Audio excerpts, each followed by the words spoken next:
Hello, everybody. It feels very strange because I can't actually see you all here apart from my fellow panelists, but I just really wanted to welcome you to this webinar. First of all, apologies that we've started 5 minutes late.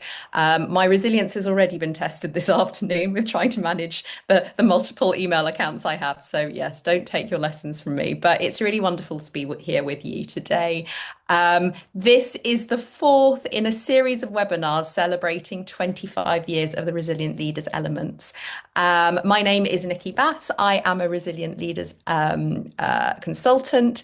And it is my real pleasure to host this panel session this afternoon with two wonderful colleagues in the RLE, Jan and Stewart, who I will be getting to introduce themselves in a moment.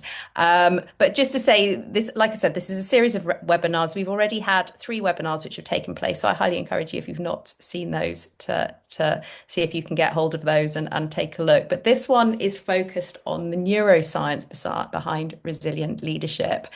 And just to give you a sense of why we feel this is a topic that's worth exploring, I think we can have a sense that everything is always within our control and that it is just up to us as leaders to do the right thing and everything will be okay. And I think it's really important to recognize that we are part of a living, existing system of which our brains are a very fundamental part, and that there are commonalities in terms of how our brains operate, how our brains particularly operate under stress and pressure, that is really pertinent to how we lead, and is really important that we are conscious of and that we understand when we come to thinking about our leadership too. So just to give you a little bit of background to myself, I am a registered occupational psychologist, and I spent 18 years in the British Army. So my perspective, I'm obviously very interested in how the brain works and how it functions in terms of our leadership, but I'm also very acutely aware of the practicalities that go into how we negotiate our day-to-day lives, how we negotiate our workplaces. And so I'm really interested in the blend between that scientific evidence and that research base, but actually, what does it really mean? The so what's of it all. And I will now hand over to my two wonderful panelists. Like I said, we have Stewart Hill. Stewart is an enduring performance speaker, a consultant, coach, and trainer. He is a former British Army officer and a brain injury survivor. Stewart, over to you to give a little bit more background into why you're so interested in neuroscience as well and its impact on leadership. I'm so interested in neuroscience because I got blown up and suffered a severe traumatic brain injury, which stopped everything that I knew about my own life and about life itself. So 18 years as a fairly successful army officer. I had no intention of leaving, and given my age, I'm 54. If I had stayed in and reached the rank that I hoped to, then I could be sat here as perhaps a brigadier or a general. But instead, I'm sat here as a brain injury survivor, a house husband, an artist, and someone who has reflected on my life a lot these past 16 years since my injury. Thank you so much, Stuart. So obviously, Stuart will be bringing very much his personal experience to bear in this session, as well as obviously how that links into his understanding of leadership and how the brain works too. So delighted to have you here. Jan, I'm going to hand over to you. Jan is a professor of biophysics of neurodegenerative disease, and he researches the mechanisms behind diseases like Alzheimer's on the level of proteins. He can probably give you a much more detailed explanation of what that all means and his reflection on neuroscience too. So Jan, welcome. No, thank you for having me. No, um, as you probably have gathered from Nikki's introduction, I'm not actually a card-carrying neuroscientist, but I'm a trained chemist. And so my perspective on how the brain works will be very bottom up rather than looking at brain architecture. But hopefully, or at least I think this will have some useful um, implications for our topic of today. Um, so obviously, I'm interested in neuroscience because I think the brain is just an absolutely fascinating organ, and the way it makes us us is probably one of the enduring topics that all humans have been interested for as long as we've been thinking about stuff. Specifically, the leadership, my angle to the leadership training came slightly off center left and was prompted by the fact that in science or in academia, we train for decades to become good scientists. And at the same time, suddenly we find ourselves, if we are progressing through the ranks, if you will, in a position of leadership without ever having really been trained for it. And so I was very happy when my faculty and Rachel offered the opportunity for me to get accredited at the RLE. And so that's why I'm here. Amazing. Thank you so much, both. So just before we get started into the full substance of this webinar, and bearing in mind, as both of the speakers have said, that actually this is very much a conversation rather than a lesson in neuroscience. We're coming at it from our own interest and our own angles and our own knowledge and experience that we bring to this.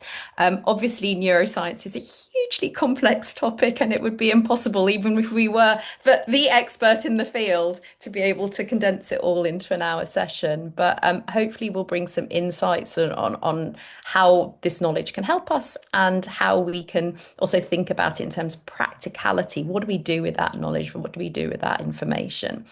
Just before we start, I think it's really important that we position from the RLE perspective actually what we mean by resilient leadership. What does that actually? Because I think resilience is very much one of those terms that's used all over the place and in so many different contexts nowadays.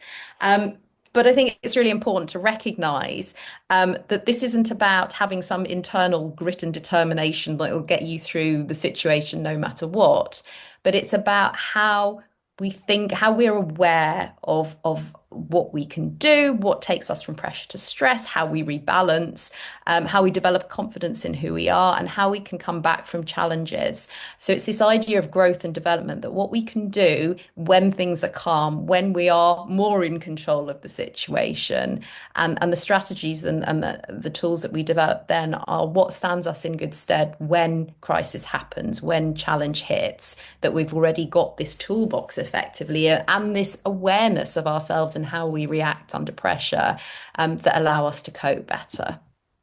And for those of you who aren't familiar with the resilient leaders elements, this is a visual that very much encompasses the sort of the four interlocking rings around awareness, leadership presence, clarity of direction, and resilient decision making, that are broadly split into two areas: who I am and what I do.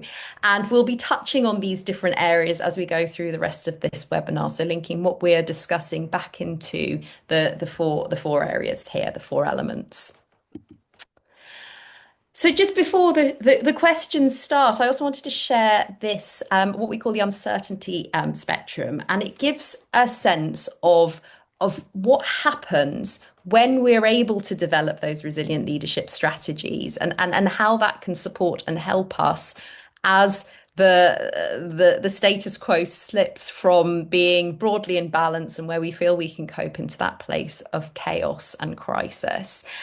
With the idea being that the more resilient we feel we're able to be as leaders, and the impact and energy we put into developing that in that time where things are okay, can support us, and it means we are less likely to feed into that burnout and overwhelm, not only for ourselves, but for our people as well, as things become more challenging too. So with that in mind, I'm sorry, I'm going to go back to that previous slide. With that in mind, I'd like to start with my first question to the panel. I'm going to come to you first, Jan, because I think what would be really interesting to get a sense of from a scientific perspective is how do our brains react when we are pushing into that crisis and chaos space, when we are starting to feel heavily overwhelmed? What's going on in our brains? All right. If you allow me, I'll try to preface the answer with like a 3-minute pocket view of my perspective, how our brains do what they do. Because of course, brain is an amazing organ. It has something on the order of 100 billion neurons that are all interconnected and talking to each other. So it's essentially the original neural network, a little bit like ChatGPT and the likes, but it works really differently from a computer. And that's actually important when we're looking at this spectrum on the two axes of what are the conditions outside, where are we from the outside input? Do we have a tranquil working environment, or is it more challenging or up to chaotic? And on the other axis, how are we, and by that, I mean essentially our brain dealing with that. Um, so in the brain, every neuron, of course, has to talk to many of its neighbors. And unlike in a computer, it doesn't do that by electrical connections or bits. It actually has to physically send a signaling molecule, a so-called neurotransmitter, over to the next neuron, and then that gets taken up. I mean, everyone may remember this biology picture with the lock and the key. So there's some sort of receptor that the signaling molecule can bind to, and then something happens downstream in the other neuron. But that signaling molecule has to be made, it has to be stored, it has to be released, and then it has to be gotten rid of before the connection can do its thing again. So that's a lot of steps that have to happen. And that has a couple of really fundamental implications, both good and bad. Um, because the way these kinds of systems work is that they essentially are producing feedback loops. So if you stimulate our brain, and now I'm going to super overgeneralize, but say we're being challenged with uncertainty or a changing situation, that's essentially for the brain just cognitive load. So something that we have to process and find a solution to. So that sort of pushes us towards the brain having to do something. And then all of these processes go on. And to a degree, the brain is really good at adapting. So if you, I mean, it's like training anything else in our body. If you repeatedly um, train your legs, you become a faster runner. If you repeatedly train certain cognitive aspects or stress, you become more resilient, but only to a point, because there is essentially this reset that has to happen. So essentially the rest in order for our brains to become better at a task, or for example, to become more resilient. And if you overshoot that, then you end up here on the burnout stage where essentially the adaptation doesn't work anymore and the system breaks down and essentially maladapts. So you could visualize the response to stress, but also to any other stimulus, like a inverted U, where a little stimulus or stimulus with rest in between causes adaptation, but too much or too little rest, essentially then our response becomes not so good. Okay, I'll get off my soapbox now, but that's sort of my pocket view of how we're doing with dealing with any stimulus, but especially here also with uncertainty and change.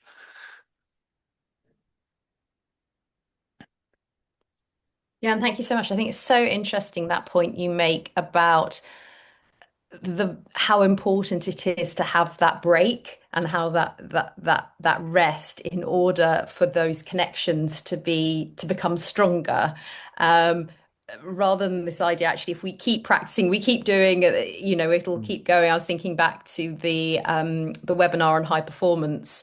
I think it was 2 webinars ago, and they were talking about the importance of rest and recovery in order to be able to perform well. And it's effectively, you're saying it's a similar process in the brain, effectively, that we need this we need to practice and we need to develop those connections to make them stronger, but that actually that period of rest and recovery is so vital. I mean, I was just thinking for you, Stuart, Your experience then of having had this brain injury and then uh, I can imagine all of the uncertainty and sense of feeling out of control that may have brought you um, in itself. I was just wondering how was that process interrupted for you of being somebody who was used to operating in crisis and chaos, and then suddenly that changed, and how that sort of, I guess, how your experience of that sort of came and manifested for you.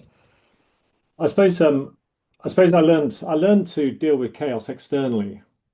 And my brain grew over what 30, many, many years to develop, to grow, to improve, to learn how to deal with chaos and stress and all the rest of it, to a position where I was able to, I enjoyed battle. I enjoyed going to, I don't mean it, in a horrific sense, but I just enjoyed the pressure of leading in really chaotic circumstances.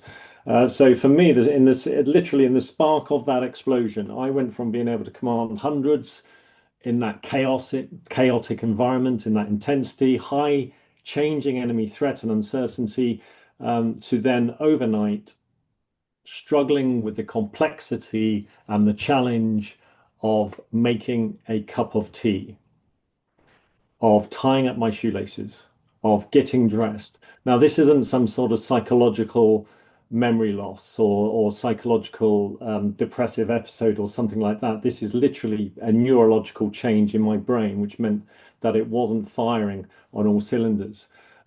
So just quickly, so the brain, imagine the brain is London. Yeah, a very complex, busy, 80 billion neurons are, 6 million people are wandering around London. Imagine that every road, every pathway represents a neural pathway in the brain. And all of the people, the population, the traffic, the cars, that all represents information traveling along all of these roads within London, within our brain.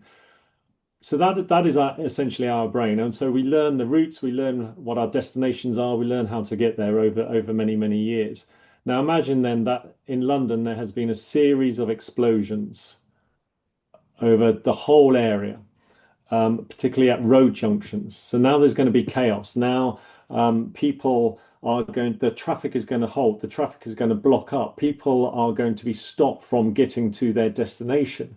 There's no sat nav, there's no police there to guide you, to re-guide you. The roads and the junctions have been destroyed. So you can either wait there, you can try and push through, or you can alternatively try and find another way to get through and maybe get lost, or you can just give up and sort of just go home back to where you feel you need to go. So that's what happened to my brain. Huge disruption, huge distortion, uncertainty. And then the city council came along in terms of the sort of neurological therapy that assessed the damage. And then over many, many years, I have tried to repair the streets of London within my brain, but it will never be the same again. The traffic will always move more slowly. The road network won't be as established as it is before. In effect, I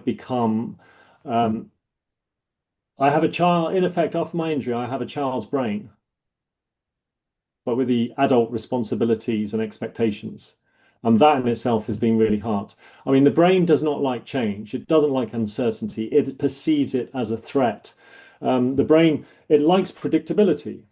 All its actions are based on predictions of the models that we have created through our own experiences. And when those internal models are disrupted, when we don't have a model to deal with this next change or this uncertainty, then that's frightening for the brain. The brain then uses up a lot of energy to try and deal with it. And in very simple terms, I know I'm generalizing, but because of that threat and because of the alarm system going off, it starts to shut down the frontal lobes of the brain. So just to summarize, so you can understand, those who are listening, the shrapnel went through the back of my brain here, through my cerebellum, didn't have an impact on my motor coordination, my ability to balance, but the damage of the brain the shrapnel, the blast smashed my brain around the confines of my skull, and damaged my frontal lobes, which the sort of it's a general area that deals with planning and organizing, problem solving, decision making, prioritizing, what we call our executive function skills. And I've become impaired in pretty much all of those. Also, as a bonus, my dopamine production, my dopaminergic pathways have been damaged. So my levels of dopamine production have been reduced significantly. So in effect, I struggle to plan, to organize, to solve problems, to use my knowledge and experience and also I lack neurologically motivation. I lack focus. I lack the ability to learn. I lack the ability to memorize. So it's been life-changing, and it's been very upsetting at times.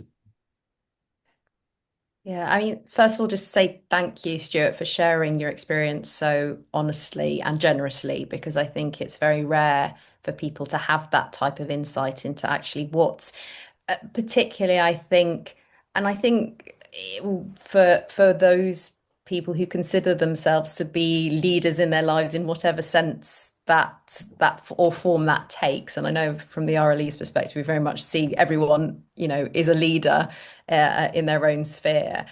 But I think that sense of we're in control, that as long as we do the right things and we do the right planning and make sure things are happen, that we're in control of what's going to happen in our lives, and that we can avoid the overwhelm, the burnout, and the pressure that comes with that. And I think what you've illustrated so clearly is one that sometimes absolutely that control is taken away from us through circumstances that we can't have foreseen, or that were you know that for you, I'm imagining having to adapt to that when you were used to being somebody who was confident and in control of their career and their life must have been extremely challenging. I was just wondering, from that moment when, like you said, you struggled to make a cup of tea and understand that, the micro decisions that needed to happen in order for that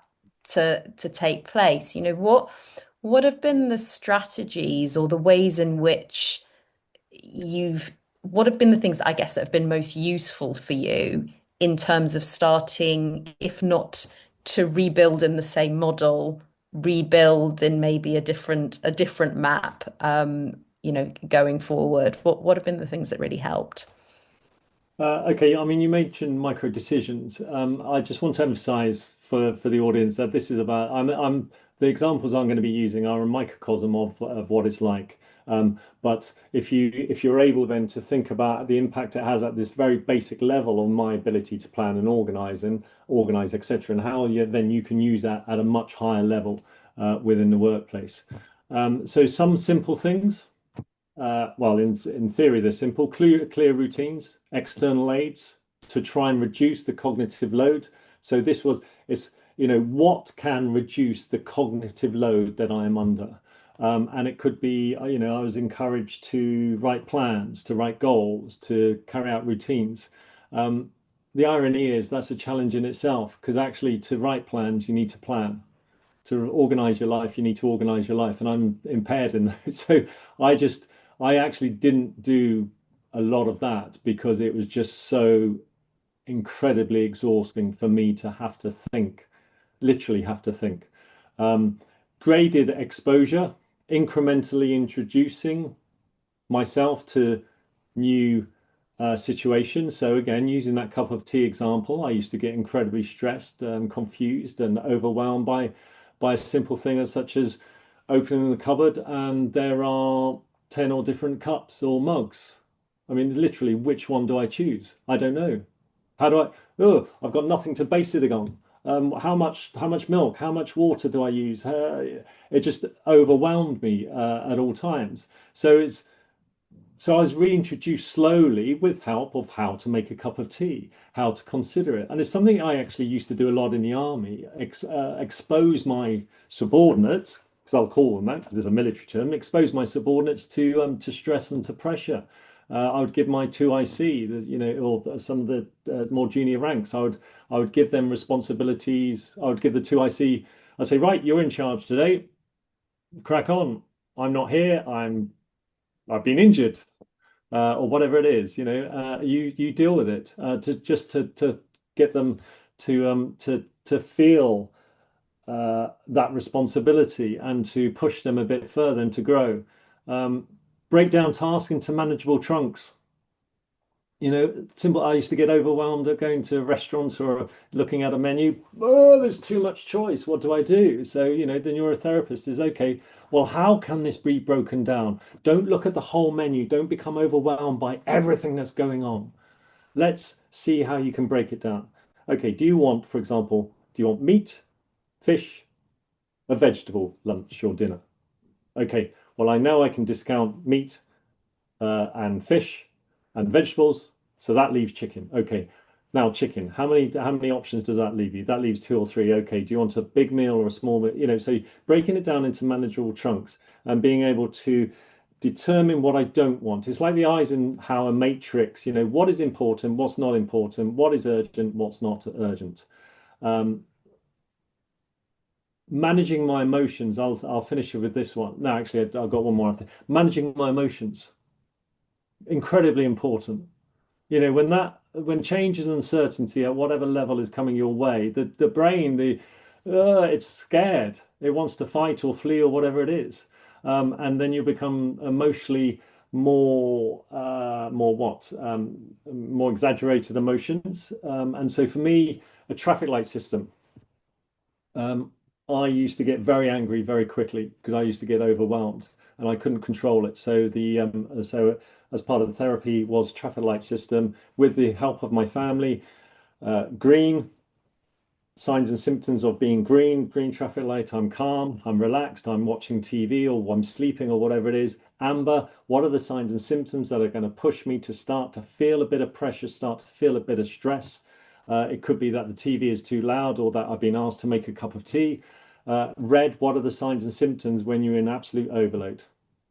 When you're in burnout? It's for that at that particular time, it was swearing, it was my eyes, it was shouting. And so I had a contract with my family that actually they needed also to alert me. I learned to become more aware of it, but they needed to alert me when I was in amber and say, Stu, do you think perhaps you might be doing too much now? Is there a way that we can help you with this? Do we need to help you reduce the cognitive load? And if it ever got to red, then my family would just disperse and leave the room. But you can take that traffic light system and use it pretty much in everything. Identify the signs and symptoms that cause you to go from coping, pressure, overwhelm, and burnout, and how can you mitigate that, and what are the strategies to use? And if all else fails, this is the most valuable lesson I have ever learned. Breathing. Breathe calmly. It just calms the whole brain down, allows you to achieve so much more. That's it. Stuart, thank you so much. I mean, that I think in that sort of 5 minutes, there's so much richness in terms of, I think, what we can take away and learn from it and apply those strategies. Like you said, you've been in a position where you had no choice but to apply those strategies. I think for people who are, noticing that they're feeling under pressure and under overwhelm, we can often override those warning signs or those times. Okay, and okay, I'm just going to keep pushing through. I'm just going to keep doing it. And I think there's lots we can learn in the sense of, okay, so these are strategies that are available to all of us, and that maybe that we should all be consciously applying a few more times. I also love your point around breathing and that, we tend to think of the brain as separate to the rest of our body, almost as if we exist in these two separate planes. And I think what you've just illustrated so beautifully is also what we do with our body, the mechanism of breathing, how we calm ourselves in terms of our whole nervous system also impacts so critically on our brain as well, that we're a whole functioning system and that we need to work as part of that holistic system too. It leads us very nicely to our next sort of area and section that we're going to be looking at as well, which is starting to think a little bit around. So you talked about that awareness and how aware you had to become of your own symptoms, your own triggers. But I think one of the aspects of the RLE, and for people who aren't familiar with it, is people complete a questionnaire which highlights which areas, which of these elements we feel that we do more regularly or less often.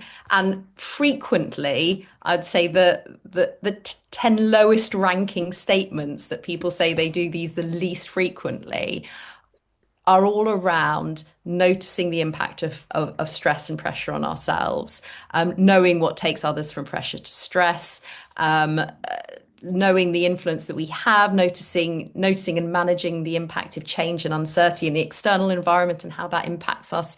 And I think that bottom statement, which I very much recognize for myself as well, that I look after myself and I rest and re-energize and renew. And I just wanted to come back to you, Jan, on this one, because I think what's so fascinating about our brains is obviously we have evolved over very many years to, I guess, optimize the aspects of our existence that support us from an evolutionary perspective, and maybe to leave behind those aspects of how we function, which were less advantageous.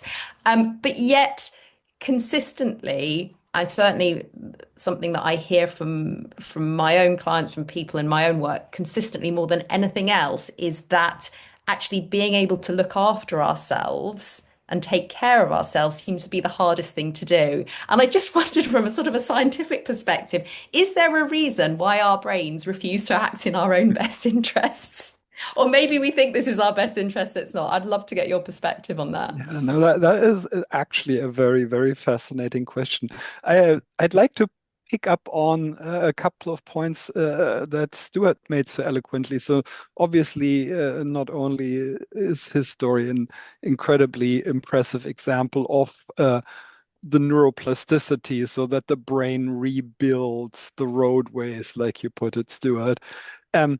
But you also made the point that essentially there's different responses to stress or to challenges. And essentially our brain is modular. And if I put it very simply, there is the prefrontal cortex module that sort of executes our higher brain functions, so anything that we normally would lump under rational decision making and planning. But that's very expensive. And I mean, Stuart very eloquently demonstrated that if this area is damaged, then things that we may formerly have considered simple just become also challenging. But the mechanism is actually exactly the same. And then there's another part of the brain, amygdala, and parts around it that is much older, that essentially is responsible for this fight or flight response, essentially an instinctive level that's much faster, much less resource intensive. And so essentially our brains constantly have to do a trade-off between how much resources to put on a problem. And another, essentially, to make that trade-off, we have this mechanism of stress in a way. I mean, that's putting it a little bit bluntly, but essentially stress on the neurochemical level is again a couple of signaling molecules that are now not just between two neurons, but all through the brain, actually all through the body, like adrenaline and cortisol. And they will shift the whole system towards first a higher focus of response, and also but then at higher stress levels to a quicker response that bypasses the higher brain functions and essentially moves it all to that quick fire emotional response. So where I'm trying to get with that is that essentially our brain is trying to do the right thing. So if we're mentally exhausted, that is essentially our brain telling us, well, we need to take a break. But at the same time, if we're challenged, then the stress response pushes us into a state of mind where we narrow our focus and we tend to rely more on these instinctive, quick, automated decision-making processes. And so it actually makes it harder for the brain to do what would be important here, to take a step back, look at the overall picture, maybe do the self-care. So it's not it's almost in this sense a counterproductive evolution, because I guess if you have a vital problem to solve, and vital as in how do I not get eaten by that stupid tiger, um, then self-reflection is probably not helpful. But for many of our modern stressors, this is actually perfectly doable and would help our response a lot. So yeah, that probably points a little bit towards possible strategies, and that's again what Stewart already mentioned to help in taking the step back and doing being self-aware. But that has to essentially be reframed. You have to sort of trick your higher brain functions into re-engaging with the overall situation that you're now stressed. So no longer with the problem, but just with how am I dealing with the problem. And I think that's actually for me what was the big learning experience in RLE, that this is an important part of how stress management can work. Yeah, it's so interesting. So in a way, what you're saying that our brains haven't evolved fully enough to distinguish the difference between a saber-toothed tiger and an email lasting on a Friday night. Yeah, no, there isn't any functional difference for the brain. It's just that, yeah, one not solving problem B is a lot less dangerous to your survival than not solving problem A. Yes, although we can feel it's dangerous to our survival Yeah, at the yeah. same time and can't tell the difference. Yeah, it's so interesting. I was just wondering, coming to you, Stuart, when, you know, as I mentioned before, I think one of the challenges that we have is that we tend to override those responses that may be helpful, the rest and recovery response, and that becomes more difficult to do when we're in a position of stress and challenge. Um, and I was just wondering, from your experience, what is the impact for you if that recovery isn't built in, if that's, if you're not able to rebalance? I become ill. Physically, my body shuts down. My brain shuts down and it sends signals, powerful signals to my body, and the whole thing shuts down. So, I mean, looking at the spectrum, we've got sort of coping, pressure, overwhelm, burnout. I And again, within my situation, coping, what does that mean? Coping for me is resting, but even then, my brain is not resting because it's still, even after 16 years, still trying to repair and recover its neural pathways. The traffic jams are still happening. So even when I'm resting, the brain is still working hard. I'm pretty much under the pressure part of that graph every single day of my life, with a task such as going to the shops because I've got my household chores to do. Um, I can go into overwhelm fairly easily. I would say that this webinar, for example, is pushing me into the overwhelm. Not because of some psychological, oh, I'm afraid of this, oh, it's too much pressure, I'm going to be speaking to 80 odd people that I can't see. It's not psychological. This is just my brain. It can't cope with the amount of information and the decisions that I've had to make about what to talk about today. So cognitively, I am overwhelmed whenever I try and achieve pretty much any aspiration. I would argue burnout happens far too often, and I've allowed it to happen. So to give you one real example, is last with lockdown, with all the rest of it, I thought, okay, well, I paint and I speak on my injury and my experiences, but it's not enough. I want to be a trainer. I want to be a consultant. I'll do the resilient leadership course, and I loved it, and it's really, really good, really beneficial. Um, but it's been a burnout for me to do the course, not to do the course, sorry, but to try and use that knowledge that I've learned to try and actually create any sort of form of business out of it. Because being self-employed is incredibly hard, whether you've got a brain injury or not. There's just so much to deal with. And so burnout, so I had the opportunity to do some training, 2 days of training last year with a great company, Sterling Training, really, really helpful. I delivered 2 days of training. It took me about 6 weeks of real effort to get to a position to deliver that 2 days of training. The irony was the subject matter was decision making and planning and prioritizing. I arrived at the event burnt out. And I mean, I'm not exaggerating, more burnt out than I ever experienced in my entire army career. I was absolutely exhausted, but I managed to push through and I managed to deliver training, and the company were very pleased with what I did. But then I was ill for 3 weeks afterwards. That is the key thing that I'm probably still trying to learn actually, is what's really important is when it affects one's health physically, then you know you're in burnout. And so we've probably all heard of the sympathetic nervous system, the parasympathetic nervous system. There's one which is really enlightening for me, which is a third one, which is the most autonomic of the three, and that's the enteric nervous system, the gut, the gastrointestinal gut. That is having a direct line of communication with the central nervous system all the time.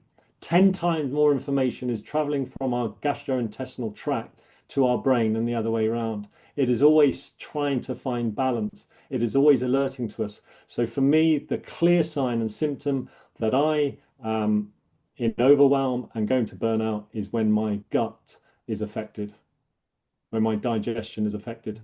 I know I'm physically, and I'm just becoming ill. So that is a sign and symptom that I look out for. As a result of that, I have decided that actually I need to go back to my basics and focus on my strengths, which is about painting. So announcement, I am no longer going to be a really resilient leadership consultant.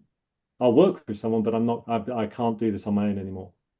And I'm saying that not out of self-pity, I'm saying it out of self-reflection and also an understanding of the challenge it is to my cognitive brain and the pressure and damage it's doing to my health.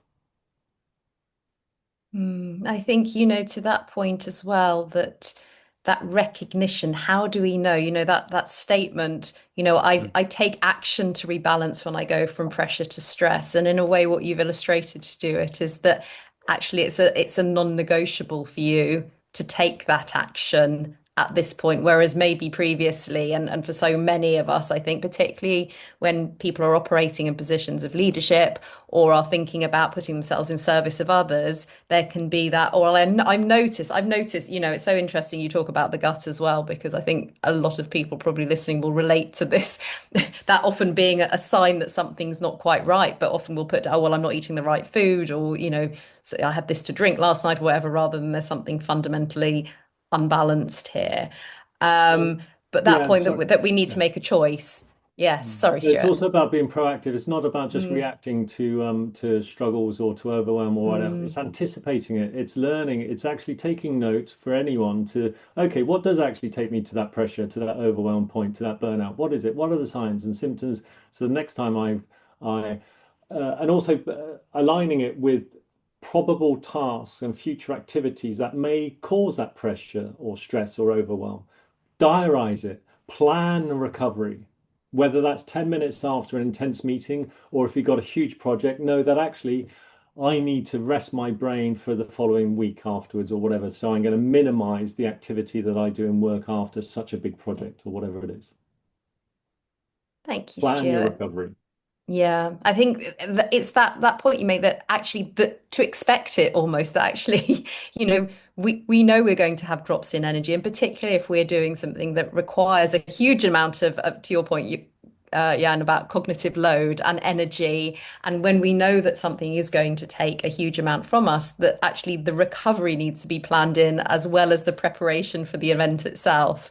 I know it's certainly something that I've had to become very that I've become very aware of in the type of work that I do as well, that actually if I'm delivering an event, the next 2 days, that I can't deliver endless back-to-back events. That will take its toll. And it doesn't just take its toll in terms of the performance and what you're giving out to others, but it takes a toll on you. You know, you start to get that niggling, you get that cold sore, you get that sore stomach or whatever, and you know where it's heading. But like as you say, Stuart, for you, it's, you know, it's so much more critical in the sense of it's a non-negotiable.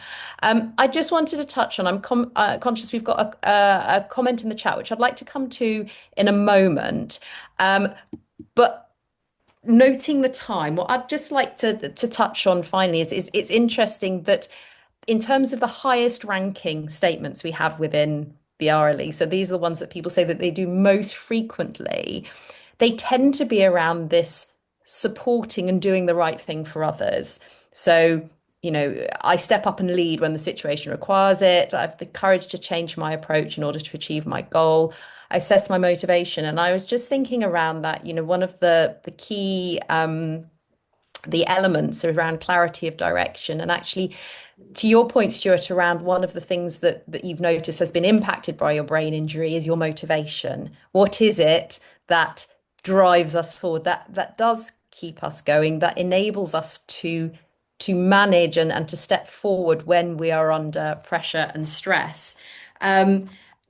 And I was just wondering, Jan, if we could just go to you to think about, you know, Stuart alluded to it earlier, but where does that sort of that drive? We tend to think of sort of purpose as almost, you know, it's sort of like the soul rather than the brain. It's something that we're driven to do, to take forward, to, you know, you know, the purpose of our, whether it's what we're here to do in the world, whether it's what to hit we're here to do in our role, whether we're running and for charity and, you know, looking to raise money. It tends to be something that we feel comes within. And I was just wondering from a neuroscience perspective, from a brain perspective, where does our motivation sit, and that how does that connect? Yeah, I'm now I have to again point out that I'm not a neuroscientist, so I'm not really sure I can competently answer the question to where, but I think probably in this context, the how is much more useful to our audience because essentially that again we've touched on that a couple of times that the fact that this is all neurochemistry means that it responds like any other bodily function. So it can be trained. And so essentially, we can train motivation almost like a muscle. If of course it still works like I talked about earlier that um, in order to train, you have to both have the challenge and then the rest. So I guess like to do something actually with purpose. So to be conscious of what the goal is and what I'm or consciously doing something that's challenging either cognitively or emotionally, but then also rest and have, for example, what Stuart mentioned earlier, the breathing exercises. This has been properly studied, obviously not by me, but by neuroscientists who tested different breathing exercises. And weirdly, the one that seemed to generate the most physical relaxation is the sigh. So essentially to slowly inhale and then do a proper sigh-like exhale. And so there is a physiological reaction um, to that. And I guess to, yeah, make a conscious effort at self-observation to try and hack, if you will, or at least be conscious of how motivation in our brain works and be aware of that negative U-shaped response curve that overdoing it will do more harm than good and pushing through, well, like Stuart demonstrated. In the worst case, it makes you physically ill. I guess in the very worst case, it can actually destroy the very connections between neurons that we're trying to build with flexing our mental muscles. So it's really, really important to keep in mind that the two elements challenge and rest work together. It is, and I No. don't want to destroy any more brain cells than I've got left already. Yeah, no, I was just thinking of Belinda's comments in the chat as Yeah, well around, the word stress, and that it can have these negative connotations, but that actually is as a human race, as a species, actually having that challenge, that drive has been so important from an evolutionary perspective as well. It is part of, I guess, yeah. the species survival and to continue to innovate and drive. And I just wondered, your reflections on that, both of you. Hmm. Yeah, maybe I'll start. So stress in this context, I mean, of course, yeah, we perceive it, I guess again on that weird whale-shaped curve that many of us, including me, actually enjoy a certain amount of stress because the stress hormones that are then coursing through the body and the brain increase focus and sort of make you function subjectively on a higher level, um, which then at higher stress levels turns into its opposite. So I guess you could replace stress with stimulus. So this is just a specific um, type of response where our brain balances which parts of the machinery are more engaged, and obviously it has some other physiological effects that we then may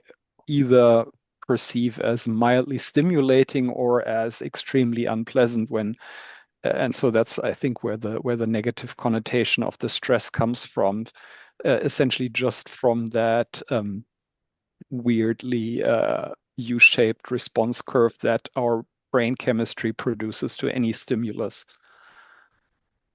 Thank you, Jan. Stuart, I wondered if you had any reflections on that. From Belinda's comment, which is about sort of the negative sounding of, around the word of stress. I'm happy to I'm happy to keep stress as a sort of with its negative connotations.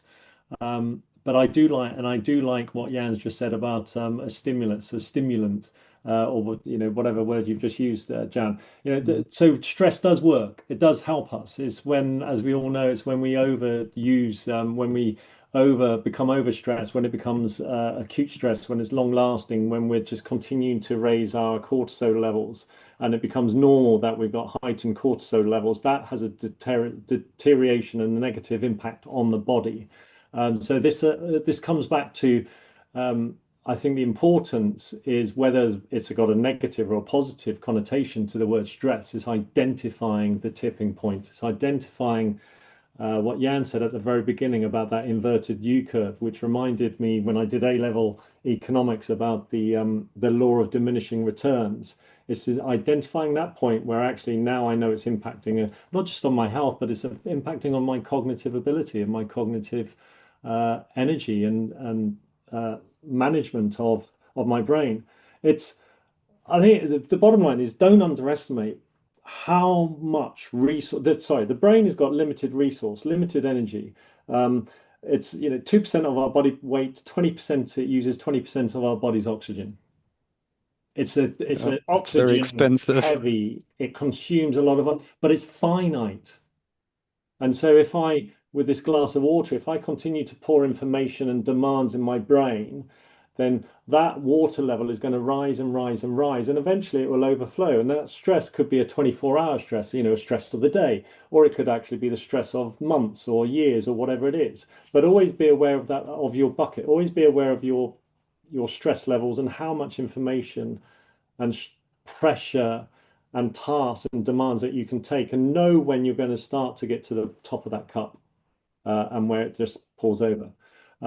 But going back to sort of I know because of time, uh, do not underestimate, and I don't have the knowledge to go into any depth on this at all, but don't underestimate the neuroscientific benefit of intrinsic motivation. I know we've got the psychological models of extrinsic and intrinsic, but actually purely from a neurological point of view, it is so much better and easier for the brain when it's intrinsically motivated. It incorporates many more parts of the brain. And dopamine It increases the stimulation and the production of dopamine and oxytocin when you do it with others, which allows you to then to work more and work longer. And it in itself as well produces a calming effect.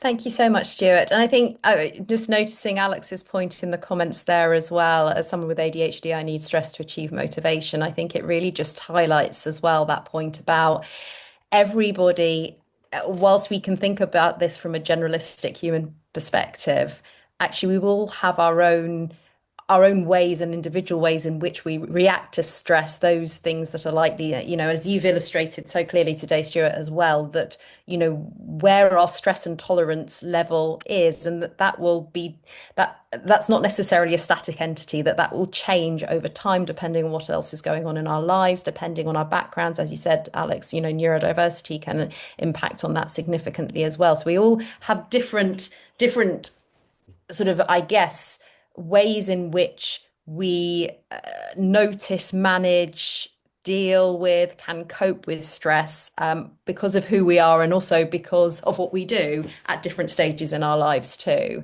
I'm going to draw the panel to a close there. I am really conscious that we have only just scratched the surface of this huge and complex topic, but also so fascinating. Jan, Stuart, thank you so much for all of your insight today. It's been such a pleasure and a privilege to be on a panel with you. And wish you all the very best, Stuart, for your future and for your paintings. I've seen them on your website. They are absolutely stunning. And yes, very much look forward to seeing where you go with that. And yeah, lovely to speak with you again as Yeah. well too.